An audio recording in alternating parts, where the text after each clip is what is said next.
अपने कोख से नए जीवन को जन्म देना किसी भी महिला के जीवन के सबसे अनुपम पल होता है। इस एहसास के लिए अपने गर्भावस्था के दौरान वह कई सपने भी सजाती है। महिला के मन में यह जानने की काफी उमंग होती है कि गर्भ किस तरीके से पल रहा है, उसका विकास किस तरीके से हो रहा है, वो क्या कर रहा है। परिवार के दूसरे लोग भी इस दौरान महिला की काफी देखभाल करते हैं। आइए जानते हैं कैसे होता है गर्भ में भ्रूण का विकास। आगे बढ़ने से पहले दोस्तों, हमारे वर्क को सपोर्ट करने के लिए इस वीडियो को लाइक कर चैनल को सब्सक्राइब जरूर करें। तो चलिए दोस्तों, जानते हैं कौन सा समय गर्भधारण के लिए सबसे बेहतर होता है। ओव्यूलेशन का समय, जिसमें अंडे का फैलोपियन ट्यूब में आना यानी कि इसके 1-2 दिन पहले यौन संबंध बनाना लाभकारी होता है। इस समय शुक्राणु और अंडे के मिलन यानी कि निषेचन होने की संभावना सर्वाधिक होती है। ट्यूब में निषेचन होने के 5 से 6 दिन में भ्रूण गर्भाशय में आकर सतह पर चिपक जाता है, जिसे प्रत्यारोपण कहा जाता है। इस दौरान महिला को हल्की ब्लीडिंग या स्पॉटिंग हो सकती है, जो कि काफी सामान्य है। गर्भाशय में ही अपने विकसित होने का पूरा सफर तय कर जन्म लेता है। चलिए जानते हैं कैसे आप जानेंगे कि गर्भधारण हुआ है। सामान्यतः महिला को शुरुआत में तो पता ही नहीं होता कि वो गर्भधारण कर चुकी है। पीरियड के चौथे हफ्ते यानी कि 28 दिन के बाद भी माहवारी नहीं आती है तो प्रेगनेंसी का टेस्ट कराना चाहिए। अगर टेस्ट पॉजिटिव आया तो गर्भधारण होने के कारण थोड़ी कमजोरी, थकान, अचानक मूड बदलना और उल्टी आने की समस्या हो सकती है। जैसे जैसे भ्रूण का विकास होता है, उसके आसपास पानी की थैली बनने लगती है, जो उसके लिए तकिए का काम करती है। इसी दौरान एक प्लेजेंटा, जिसे गोल्ड डिस्क के समान ऑर्गन भी कहते हैं, उसी टाइम बनने लगता है। यह माँ और शिशु को जोड़ता है, जिससे माँ के पोषक तत्व शिशु को मिलते हैं। चलिए अब जानते हैं कि बच्चे कितने दिन में पैदा होते हैं और उनका हर एक महीने में क्या क्या प्रोसेस होता है और किस तरीके से उनके अंग में विकास होता है। पहले महीने में शिशु का चेहरा आकार लेने लगता है। इस दौरान मुंह, आंखें, नीचे का जबड़ा और गला भी बनने लगता है। साथ ही रक्त कोशिकाएं बनने शुरू हो जाती हैं और रक्त प्रवाह शुरू हो जाता है। पहले महीने के अंत तक भ्रूण का आकार चावल के दाने से भी छोटा होता है। दूसरे महीने में चेहरा और अधिक विकास करने लगता है। धीरे धीरे भ्रूण के दोनों कान बनना शुरू हो जाते हैं। दोनों हाथ, पैर और उंगलियां, आहार नालिका और हड्डियां भी आरंभ हो जाता है। छठे सप्ताह में शिशु की धड़कन सोनोग्राफी के माध्यम से देखी जा सकती है। दिमाग और स्पाइनल कॉर्ड बनने वाली न्यूरल ट्यूब बन जाती है। शिशु में थोड़ी सी महसूस करने की क्षमता पैदा होने लगती है। इस महीने के अंत तक शिशु विकसित होकर 1.5 सेंटीमीटर का हो जाता है और उसका वजन 1 ग्राम होता है। 9वें से 13वें सप्ताह का समय शिशु के विकास का महत्वपूर्ण पड़ाव होता है, इसलिए इसे पीरियड ऑफ ऑर्गेनोजेनेसिस भी कहते हैं। इस समय तक शिशु का चेहरा, कान, पैर और उंगलियां पूरी तरह से बन चुकी होती है। नाखून बनना शुरू हो जाते हैं और जननांग बनने लगते हैं। इस महीने के अंत तक हृदय, धमनियां, लीवर और यूरिनरी सिस्टम काम करना शुरू कर देता है।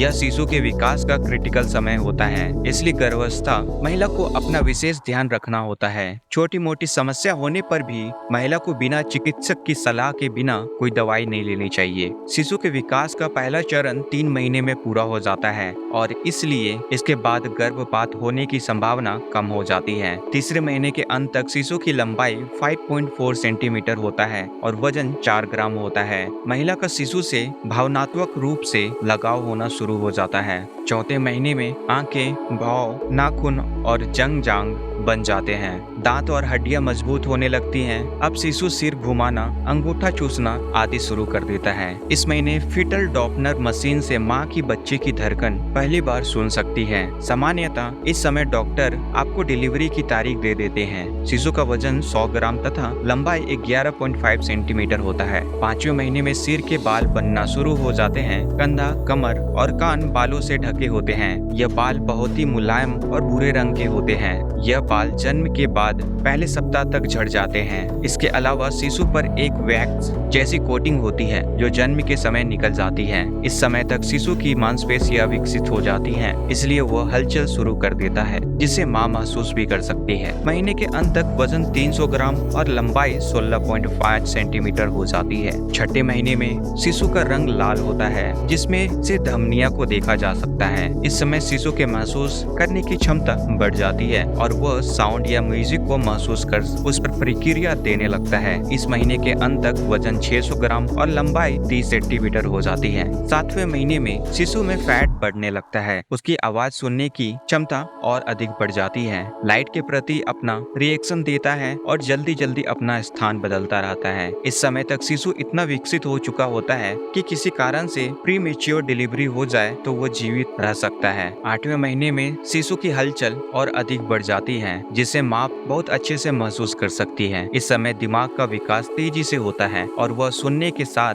देख भी सकता है। फेफड़ों के अलावा अन्य सभी शारीरिक अंगों का विकास पूरा हो चुका होता है। इस महीने में शिशु का वजन 1700 ग्राम होता है और लंबाई 42 सेंटीमीटर होती है। अब महिला का नए जीवन को दुनिया में लाने के प्रति उत्साह चरम पर होता है और वह जन्म का इंतजार करने लगती है। 9वें महीने में बच्चे के फेफड़े भी पूरी तरीके से बन जाते हैं। शरीर में हलचल बढ़ जाती है, पलकें झपकना, आंखें बंद करना, सिर घुमाना, पकड़ने की क्षमता भी विकसित हो जाती है। इस महीने के अंत तक गर्भाशय में जगह कम होने के कारण शिशु की हलचल कम होने लगती है। इस समय बच्चे का वजन 2600 ग्राम और लंबाई 47.6 सेंटीमीटर हो जाता है। अब शिशु दुनिया में आने के लिए तैयार हो जाता है और धीरे धीरे नीचे आने लगता है। जन्म के समय सामान्यतः शिशु का सिर पहले बाहर आता है। महिला के गर्भधारण से लेकर शिशु की दुनिया में आने की यात्रा अनूठी और कई तरह से अनुभव लिए होती है। डॉक्टर द्वारा दी गई तारीख नजदीक आने पर महिला नॉर्मल डिलीवरी के लिए शरीर पर जोर डालने लगती है। ऐसा नहीं करना चाहिए। यदि